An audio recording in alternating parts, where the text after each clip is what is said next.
Hey there, Aubrey. How's everything going today? I am great. I'm loving this painting behind you. If you guys aren't watching on YouTube, it's so colorful and fun. It's true. It's true. I am podcasting today from a different office in the city of Pittsburgh. So, super excited to be here, traveling the country and making my way back home. So, Aubrey, would you say that either of us are lazy? No, neither of us are lazy. We are definitely I feel not like I lazy. know you well enough to know that, like, you're a hustler, you're always working long hours, Yes. very busy, and I'm the same, right? We are cramming everything we can into every moment of the day. It's very rare that I even have a chance to just, like, sit and do nothing. Oh my gosh, it's just not a thing anymore, Aubrey. It's No. not a thing anymore. We like to stay busy, we like to get things done and just keep moving, the pace of things. But Aubrey, I have a question for you here about our opening today. All right. So when you answered my question, why didn't you say neither you nor I are lazy? What would you say? Really good question, right? It's too formal, it's too long. I almost never use that structure. It's correct grammar, sure, but I don't hear it often. I don't say it often. Maybe if I were trying to impress during a presentation or in a job meeting, something like that, an interview, maybe I would use it, but in day-to-day conversation we don't very often, right? Yeah, it's true. Our whole motto, our philosophy is connection, not perfection. So, what we want to do is bring our English to a place where the goal is connection. And if we sound too fancy, too formal, too disjointed, we're not going to Right. connect, right? Exactly. We got a really good question about this, you guys, that we are going to share. And the tricky thing is, intentionally or not, native English speakers often avoid this construction also because we're avoiding an English grammar trap that A we are trap. going to share with you and pro tips on how to avoid it. Oh, So let's dive into this question and then we'll okay. share what we're talking about. Like, what's the trap? Why is this tricky? So we can help you guys avoid it. All right. So, I'm going to go ahead and read the question from our listener. Are you ready? Yes.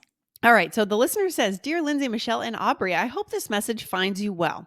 I wanted to express my deep appreciation for your podcast. Your conversations and role plays have made learning English so much fun and have greatly enhanced my language skills outside the classroom. I love it. Aubrey, I love a lot of our listeners say that they love our role plays. That is so good, isn't it? Yes, I know, and I can understand why, because they when we write them, it's exactly how we would speak, right? We're Yes. just writing it very much like, "This is how I would have a real conversation with this vocabulary." I think it's so helpful. It's so true. Okay, I will go ahead and read the rest of the question. I have a question regarding English grammar that has been puzzling me, which is about using neither and nor in sentences. For example, I've been taught to say, neither you nor I am responsible for this. But recently, I've been corrected by Grammarly and GPT saying, neither you nor I are responsible for this is right. So I asked one of my native English teachers, and he said, are is actually the way to go. I even checked the Longman dictionary and it mentioned that am is more formal while are is more casual. That got me confused.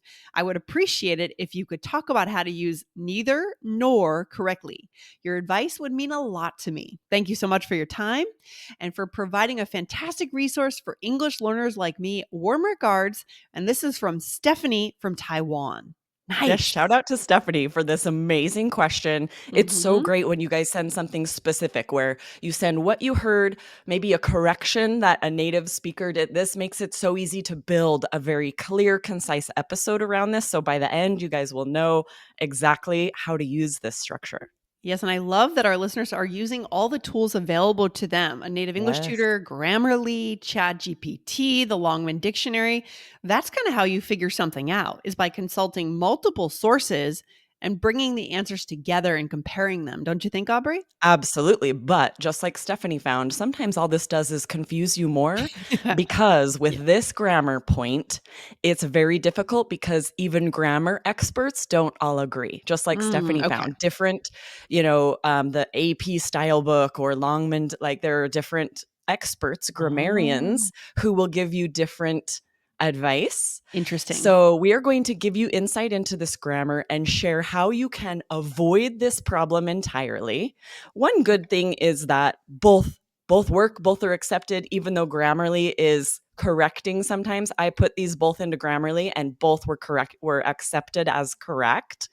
So Mm, this is mhm. tricky. It can be tricky where you're like, wait, I see both ways, which is correct. And sometimes the Yes. answer is both are correct. Yeah, that's where we want you guys to be, is in a place at that near native level, that almost 99% fluency where Mhm. you know the rules, but you also know there are places where the rules are there are a few options, right? Or that you can Exactly. break the rules in some cases if you are going for connection and native fluency. So, all right, Aubrey, then let's get into it. I guess we have two options here when it comes to Exactly. Right, yeah. because we wanna look at this, our conversation at the top of the episode where, you were saying, "Why didn't you say neither you nor I are lazy?" The Mhm. question is, one will sound more correct to us based on what we're used to hearing. So, Okay. which sounds more correct to you, Lindsay? Neither you nor I are lazy, or neither you nor I am lazy? Oh, I think the first one feels more natural to me, Aubrey. What about you? Do you have a Yeah, different and opinion? I feel like they really both sound correct to me. There's neither of these. It's funny because Americans go back and forth from saying neither and neither. You're going to hear Mhm. both from Lindsay throughout. I've Yes, heard you that's say for both. sure. I've said both I have because both are like equally correct to us. We hear both.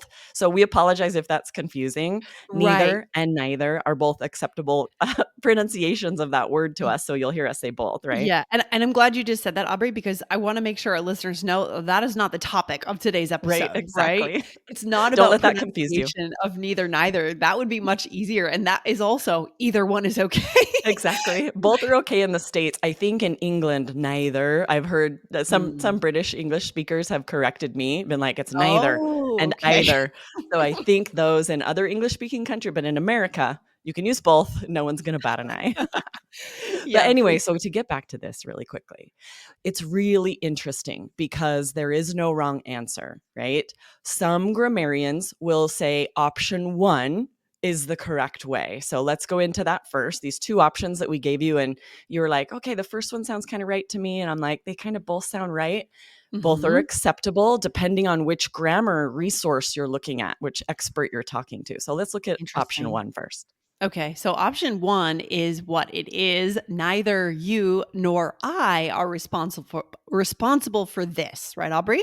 Yep, Is that and you will option one? hear that that is correct because neither you nor I is taken as a whole unit, and Oh, because it's two people, the verb should be plural, are. Neither you nor I are responsible. So that is okay. not wrong. A lot of resources will tell you that that's correct. But Oh, option 2, other grammarians, grammar experts will argue what, Lindsay? What is option 2 okay. grammar-wise? They will argue that you should say neither you nor I am responsible for this. And what is the rationale behind that, Aubrey? Tell us about Yeah, that. this is a grammar principle called proximity concord that Mm, governs this. And that fancy. means that the closest subject to the verb determines whether it is singular or plural. So Interesting. because I is closest to the verb, you should say I am.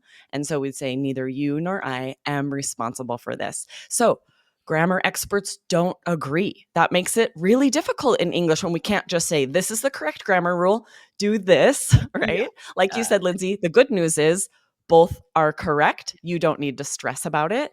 But at Yeah. the beginning of the episode, I called it a grammar trap. Why is Yeah. that? Well, I think a lot of native speakers don't necessarily know, right? And Right. so they probably do things to kind of move around this and avoid it. Is that what you mean by Exactly. trap, Yes, Aubrey? because Yeah. even grammar experts disagree. So, whichever you use, someone might tell you you're wrong if they're using prescriptive grammar and trying to correct you because they think one or the other is right. They're used to hearing one or the other is right, right? Grammarly might even, or ChatGPT might correct you because that's been programmed by someone who thinks one or the other is right, Mhm. right? Right, So, I there's plugged always it into someone Grammarly and both were accepted as correct. The grammarly.com sentence checker accepted both of these as correct. oh So my it all depends on who plugged the grammar rule that they agree with in because grammar experts don't agree.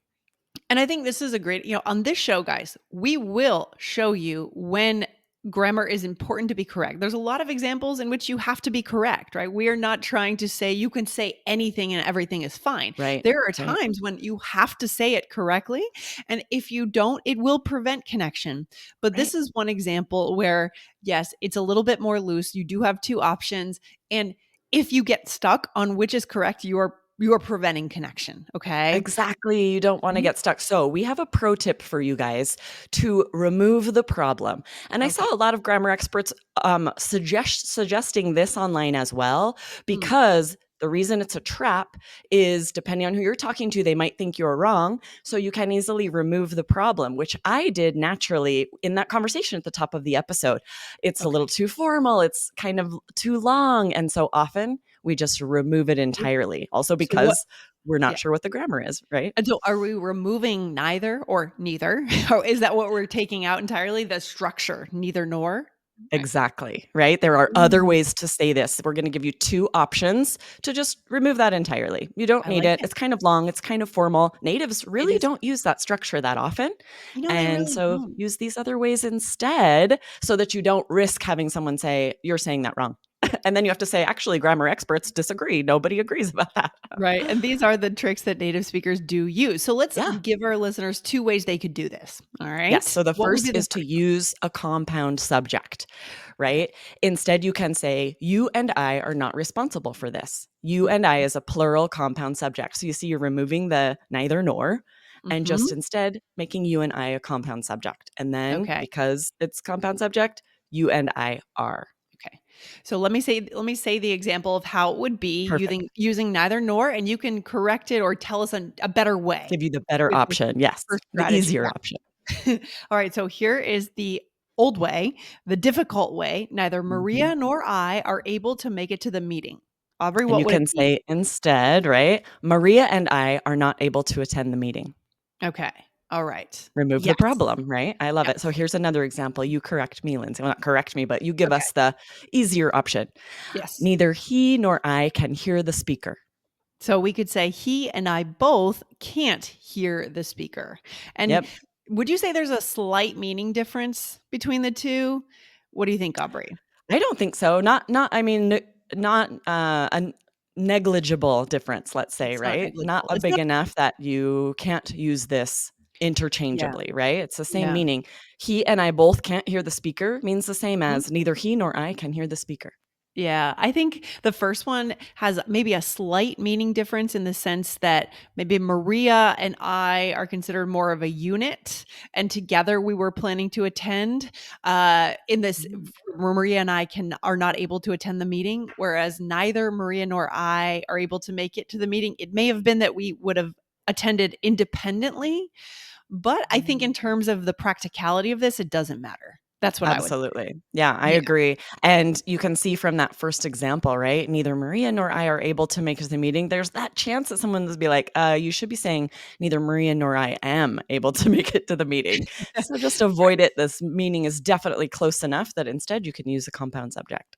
I love it. Okay, so that is the first strategy to just follow this pro tip from Aubrey and remove the problem. What would be the second pro tip strategy? Yeah. So the second one is if the subjects are known, right? If we already know you're talking about you and Maria, or you already know you're talking about this other, like if people are named, then you can just use the pronoun we and say, we aren't responsible for this, right? Yeah. So, for example, here's the neither nor. Neither you nor I can make it to the meeting. What could you say instead?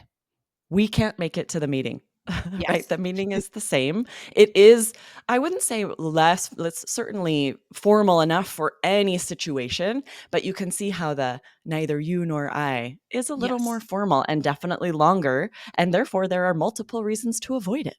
Yes, I love it. And here's another example. Neither he nor I like fish. You And just say, we don't like fish, or we simple. both don't like fish. I love simple things. Simplicity is what we all want in our lives, isn't it, Aubrey?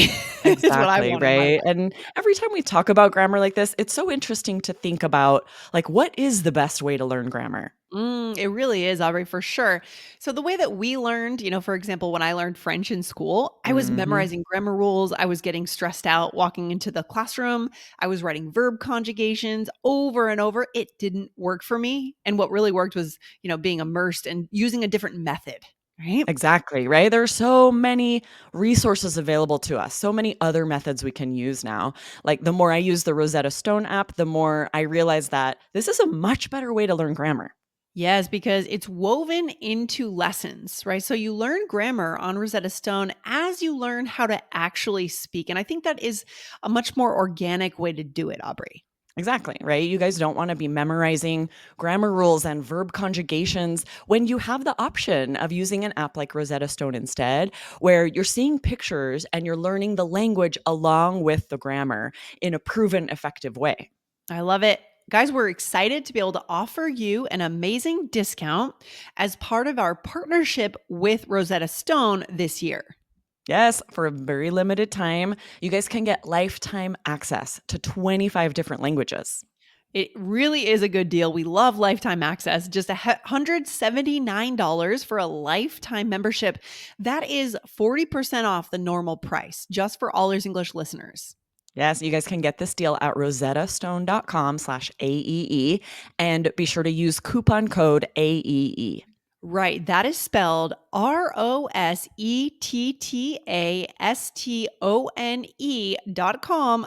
ROSETTASTONE.com/AEE. Guys, go on over, type that into your URL bar right now and get started with this deal today. Good stuff. All right. Awesome. Let's dive into a role play here so we can show this grammar in a very natural conversation. In this role play, you and I have just arrived at a friend's party.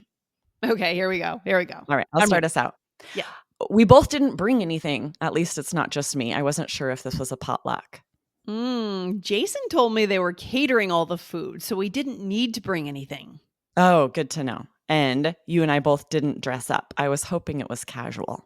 I wasn't sure either, but it looks like everyone else is casual. Thank goodness. Aubrey, have you ever done that? Have you ever arrived at a party? Yes, absolutely. Actually, this happened to me very recently where some friends and I were going to go to this fun new bar. It's called Station 18 in Phoenix. It was really fun. It's like you step on and it's like you're on a train. They have like sort of the video on the screen so it looks like the countryside is going by. It was really fun. But That's when I showed up at my friend's house, they were all in these really cute cocktail dresses and I was in like a t-shirt and jean shorts. it is the I was worst like, feeling. "Oh, I am Oh, severely underdressed." it is the worst feeling in the world. It's happened to me once, and I mean, my partner was so mad at me. I was so mad at myself. It Oof. was just bad. We were immediately like, "Where can we go?" You know, Right. What do to we get do? Where do we clothing. go What do find me we a dress? do? Yeah. Oh, it was Luckily, my terrible. friend had just a little dress she had gotten on Amazon that I was able to put on that fit really cute. I was like, "Okay, luckily." Oh, it's so bad. That is the worst social moment. I know, All it's so right. true. Let's go back through this and let's see, what we did here to avoid this Yes. neither nor, this pro tip strategy. Yeah, so the very first I used that second tip, I just said, "Oh, we both didn't bring anything." And it would feel too formal and too long for me to say neither you nor I brought anything. So I just Yeah. eliminate it, right? We Yeah. both didn't bring anything. All right. So this is not just about avoiding grammar that you're not sure about or that there are two correct ways to do it. It's too formal and too Right. wordy and too disjointed, right? It feels Exactly. like a textbook and we're trying to get away from the textbook, Aubrey. Exactly. That's the main thing, right? I get this question. I'm like, well, first of all, I almost never say, I can't even Yeah. think of the last time I said neither you nor I, Oh, because it's heck just no. really formal for day to day conversation. Oh my gosh, yes. And then same thing for me, right? It would have been too formal for me to say. So what did I actually say? I said Jason told me they were catering all the food, so we didn't need to bring anything. Right? So it was the we that I used here, Aubrey. Is Uh-huh, that right? exactly. Yeah. Use that second option to just say Oh, we, because so yeah, much that better. would be so formal to say neither you nor You I nor needed to I. bring something. No, throw that out the No. window. Right. What else? Instead, just we didn't need to bring anything. Perfect. Yes. And what did you And do then then? I said, "Oh, good to know. You and I both didn't dress up." Right? And I could say neither you nor I dressed up, but it's just that little bit too formal for day-to-day conversation. So I wouldn't use that. Instead, I'm going to say we both didn't dress up or oh, you and I both didn't dress up. All right. I love it. I love your pro tips, Aubrey. They are such great shortcuts to connection. Yes. Yeah, and that's the key, right? If you can have just a way to avoid really tricky grammar that even grammar experts don't agree on, and it makes you sound more native and natural, win-win. Yeah. And do we really want to spend our social opportunities for connection, that time debating over grammar? Or do we want to spend that time getting into asking the person what they care about in the world? What are they passionate about? What do they do with their lives? I personally Exactly. want to spend my time talking about passions, right? Such a good point, right? Yes, English grammar does contain some traps like this that you can just avoid. And though it's unlikely that a native speaker is going to stop you and be like, I think you should have used am instead of are, that's Yeah. very unlikely. But there is a chance someone will hear it and just think it's wrong because that's not the way Yes. they're used to hearing it. That's not the way they were taught. So use this pro tip and just avoid it entirely. Yeah, I know we'll get some comments on this episode, Aubrey, from teachers, but you know what? We know our value here at All Ears English. Like, we know where we are driving our listeners. We're driving you guys towards connection, not perfection. So, we're changing the goal here on this show. We want you to Absolutely. connect, and that's where this advice is going to take you, to connection, and that's happiness in life. Yeah, love it. Exactly, that's the goal, and actually, I'm really curious if there are English teachers listening to this, there's a chance that they will go and research this like I did Yeah, and see that different grammar sources, grammar experts disagree, and they might sort of rethink that what they've always taught as everything. correct, because Yeah, when love grammar it. experts disagree, who's to say who's right? Yeah. So we're It's challenging our interesting. industry here and helping Yeah, our listeners. I love it. Guys, don't forget to go and get the special deal that we've arranged just for you over at Rosetta Stone. So go to rosettastone.com/AEE and get started with that special deal. Good stuff, Aubrey. Thanks for hanging out today. awesome, thanks, Lindsay, see you next time. Take care. Bye bye. Bye.